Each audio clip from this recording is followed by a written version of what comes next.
دن رات اللہ کی عبادت میں گزارتا اور اپنے مطلب کی دعا مانگا کرتا۔ ہر کوئی خوش تھا، بادشاہ بھی خوش تھے، لیکن ایک غم بادشاہ کو ستا رہا تھا، اور وہ غم یہ تھا کہ بادشاہ لاولد تھا، انہیں کوئی اولاد نہیں۔ وہ یہ سوچا کرتا تھا کہ اس اتنے بڑے حکومت سلطنت کا کوئی وارث نہیں، جب وہ مر جائے گا تو یہ اسے سنبھالے گا کون؟ تو اسے جو اولاد نہیں تھا، یہ غم اسے کھائے جا رہا تھا، اس لیے وہ ہمیشہ اللہ کی عبادت کیا کرتا اور اللہ سے ایک بیٹا مانگا کرتا۔ ایک دن بادشاہ کو اپنے مونچھ میں ایک سفید بال دکھائی دیتا ہے، جس وجہ سے بادشاہ بے حد حیرت زدہ اور غم زدہ ہو جاتا ہے اور فیصلہ کرتا ہے کہ اب جو کچھ زندگی ہے اسے فقط اپنے معبود کی عبادت میں گزارنا ہے، لہٰذا سب کچھ چھوڑ چھاڑ کر ایک مکان میں گوشہ نشین ہو جاتا ہے۔ مسلسل روزہ رکھنے اور عبادت کرنے سے ان کی حالت بہت خراب ہو جاتی ہے۔ ایک رات وہ عبادت کر رہے ہوتے ہیں، مصلی پر وہ بیٹھے ہی ہوتے ہیں کہ اچانک سے شیشے پر نظر پڑتے ہی اسے اپنے مونچھ میں ایک سفید بال دکھائی دینے لگتا ہے، اور وہ بال دیکھ کر کے وہ یہ سمجھتا ہے کہ اب تو میں بوڑھا ہو گیا ہوں، اب تو میری موت کا وقت میری موت کا وقت آ چکا ہے، اب شاید میری زندگی نہیں بچی ہے، اب شاید نا امیدی میں ہی مرنا ہوگا۔ لہٰذا وہ اب سلطنت سے ہاتھ دھو بیٹھتے ہیں اور سلطنت کو چھوڑ چھاڑ کے گوشہ نشین ہو جاتے ہیں اور ہر پل اللہ کی عبادت میں غرق رہتے ہیں۔ روزہ رکھنے اور عبادت کرنے کی وجہ سے جو ہے وہ اس کی طبیعت کافی خراب ہو جاتی ہے۔ بادشاہ کی اس حالت کا فائدہ اٹھا کر دشمنوں اور غداروں نے اپنا سر اٹھا لیتا ہے اور محل میں ایک ماتم کا سا ماحول برپا رہتا ہے۔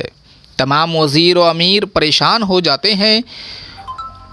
وزیر خردمند جو بادشاہ کے بہت عزیز تھے، یہ ان کا وزیر اعظم ہے، وزیر خردمند، ان سب کو یاد رکھیں، موروثی سوال میں آئے گا۔ موروثی سوال پر ایک الگ سے ویڈیو بھی بنایا جا چکا ہے، آپ اس ویڈیو کو بھی دیکھیں گے تو باغ و بہار کے حوالے سے بہت زیادہ فائدہ حاصل ہوگا، علم حاصل ہوگی۔ وزیر خردمند جو بادشاہ کے بہت عزیز تھے، ان سے ملاقات کرنے جاتے ہیں، اور جب کافی خوشامد کے بعد ملاقات ہوتی ہے تو بادشاہ کی حالت دیکھ کر دھاڑے مار کر رونے لگتے ہیں۔ پھر جب بادشاہ اسے اپنے گوشہ نشینی کی وجہ بتاتا ہے تو وہ بادشاہ کو نہایت متاثر کن مشوروں سے نوازتا ہے اور کہتا ہے کہ اللہ کی حکمت سے نا امید ہونا ٹھیک نہیں۔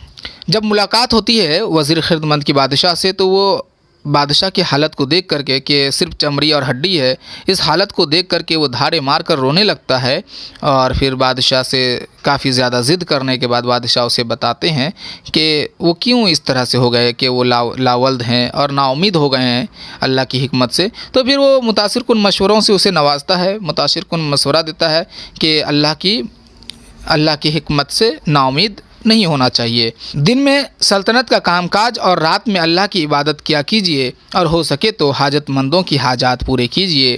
وزیر کی باتوں سے متاثر ہو کر بادشاہ دوبارہ امور سلطنت میں داخل ہو جاتا ہے۔ ایک دن بادشاہ کتاب میں پڑھتا ہے کہ اگر کوئی رات کو قبرستان میں دعا کرے تو وہ قبول ہو جاتی ہے، لہٰذا بادشاہ ایک رات عام لباس میں قبرستان کے لیے نکل جاتا ہے۔ قبرستان کے نزدیک پہنچنے پر اسے قبرستان میں ایک چراغ سا جلتا ہوا کچھ نظر آتا ہے جو تیز ہواؤں سے بھی بجھتا نہیں ہے۔ جب وہ بغل میں جا کر دیکھتا ہے تو معلوم چلتا ہے کہ 4 درویش وجہ شخص بیٹھے آپس میں گفتگو کر رہے ہیں۔ بادشاہ ان لوگوں تک جانے کا خیال ہی کر رہا ہوتا ہے کہ ان کے دل میں یہ خیال آتا ہے کہ جلد بازی ٹھیک نہیں، کچھ دیر ٹھہر کر یہ دیکھ لیا جائے کہ انسان ہیں یا انسان کی شکل میں بھوت پریت۔ لہٰذا بادشاہ چھپ کر ان کی کہانی سننے لگتا ہے، اور یہیں سے آغاز داستان ختم، اور اس کے بعد سیر پہلے درویش کی شروع ہوتا ہے۔ بادشاہ ایک رات کتاب پڑھ رہا ہوتا ہے، اسی کتاب میں دکھتا ہے کہ قبر میں دعا مانگنے سے قبول ہو جاتی ہے دعائیں، تو وہ قبر کے لیے نکل جاتا ہے، اور قبر میں پھر وہ دیکھتے ہیں کہ 4 درویش جو ہے، پہلے تو اسے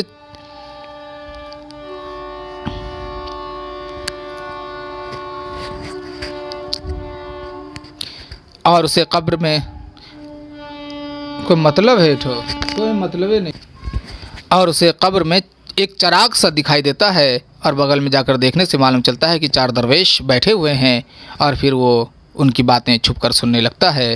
یہیں سے آغاز داستان یا شروع قصے کا خاتمہ ہوتا ہے اور سحر پہلے درویش کی شروع ہو جاتا ہے۔ تو یہ تھا آغاز داستان یا شروع قصے کا یا آزاد بخت کی کہانی کا خلاصہ۔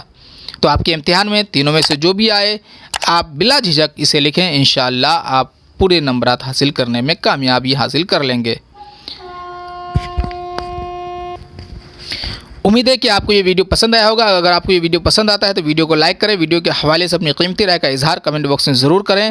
اگر آپ کو کہیں میری غلطی دکھی ہو تو اس کی نشاندہی کریں تاکہ شکریہ کے ساتھ اسے میں درست کر لوں۔